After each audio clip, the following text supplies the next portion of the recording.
Hello hello সবাইকে জানাই আমার নতুন একটি ব্লগে বা ভিডিওতে ওয়েলকাম। আজকে যাচ্ছি হলো আমাদের ডিস্ট্রিক্ট স্পোর্টসে, মানে হলো পুরো কলকাতা জুড়ে একটা স্পোর্টস হয়। ওই যে আপনাদেরকে দেখিয়েছিলাম মনে আছে, সার্কেল স্পোর্টস, যেখানে ওই 26টা বা 30টা মতো স্কুলের বাচ্চা কাচ্চারা পার্টিসিপেট করেছিল।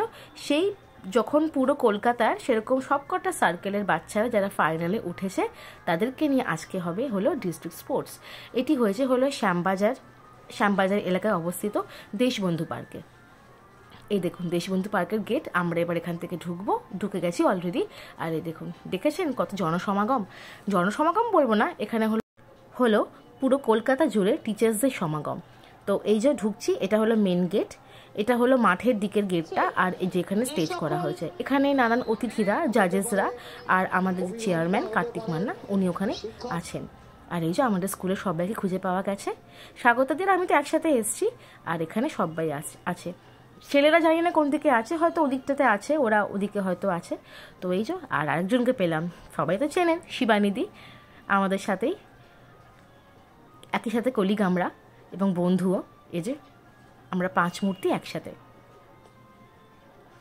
খুব কম সময় হয় জানেন তো, বা খুব কম ইভেন্ট হয় যাতে আমরা 5 জন একসাথে থাকতে পারি। তো এইটা হলো সেই ইভেন্ট।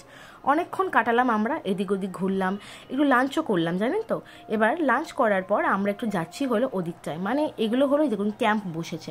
ক্যাম্প মানে হলো আমাদের সার্কেল যে স্পোর্টস হয়, সেই সার্কেলের যে সকল বাচ্চারা উঠেছে, ওই প্রত্যেকটা সার্কেলের একটা করে ক্যাম্প হয়, যেখানে প্রত্যেকটা বাচ্চা যে স্কুল থেকে ফার্স্ট সেকেন্ড হয় সেখান থেকে এই বাচ্চাগুলো এখানে থাকে। এখান থেকেই মাঠে এদেরকে পাঠানো হয় বিভিন্ন ইভেন্ট বা বিভিন্ন খেলাধুলাতে। তো এই যে ওখানে আমরা সই করে নিয়ে অ্যাটেন্ডেন্স দিয়ে দাঁড়ান, দেখাচ্ছি মাঠটাকে পুরো ঘুরিয়ে। আর এই যে এটা হলো পাপিয়াদি, ডিএলএড ট্রেনিংয়ের সময় আমাদের আলাপ এবং সেখান থেকে আমাদের গভীর বন্ধুত্ব।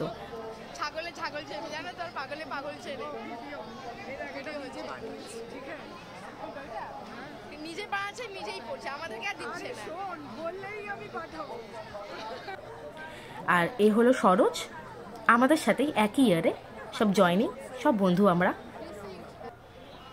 আর একে তো চেনেনি, সংজ্ঞাদি আমাদের স্কুলেরই। আসলে এই ডিস্ট্রিক্ট স্পোর্টসটা হলো এত, মানে কি বলবো, মেলার মতো জানেন তো। অনেক বন্ধু বান্ধব বা অনেক টিচার্সদের সাথে আমাদের দেখা সাক্ষাৎ হয়। ট্রেনিংয়ে দেখা করেছিলাম, বিভিন্ন ট্রেনিংয়ের সময় আমাদের আলাপ হয়েছিল, তাদেরকেও এখানে খুঁজে পাওয়া যায়। এই লাঞ্চ করে মোটামুটি বেরিয়ে গেছি আমরা। এখন এই বিকেল 5:30 6টার মতো বাজে, সন্ধে এখনও হয়নি। তো হাতিবাগান তো মার্কেট সামনেই আছে। তো এই যখন আমাদের এই প্রত্যেক বছর যখন এই ইভেন্টটা হয়, তখন আমরা কিন্তু এটা ছাড়ি না জানেন তো। হাতিবাগান মার্কেটে আমরা একবার ঢু মেরেই আসি। আর দুজন নেই, দুজনের ডিউটি পড়েছে, তো আমরা দুজনেই এলাম আজকে। খুব সুন্দর জানেন তো, মার্কেটটা ঘুরতে এত সুন্দর লাগে। আর ওই যে আপনাদেরকে দেখালাম ওই দোকানটা থেকে নিচে হলো একটা সরস্বতী ঠাকুর, আর কিছু পাপোচ, কিছু বালিশের ওয়্যার, এই টুকটাক জিনিসপত্রগুলো নিয়েছি। এই ফুলের দোকান এত ভাল লেগেছে আমার, এত রং বেরঙের সুন্দর, কিন্তু কিছু নিলাম না। একটু এদিক ওদিক দেখছি আমি আর সংজ্ঞাদি, আর ব্যাস কানের দুলের দোকানের সামনে সংজ্ঞাদি আটকে পড়লো। কানের দুলের দোকান আর মেয়েরা আটকাবে না, তা কখনো হয়।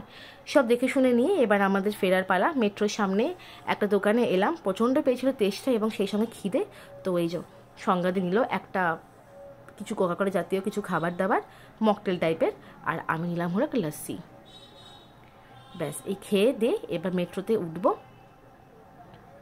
অঙ্কিতা আসছে, রাস্তায় আছে, সঙ্গে তাকে আনতে গেছে, সে কারণে আমি একাই ফটো তুললাম। এটুকুই, কেমন লাগলো জানাবেন।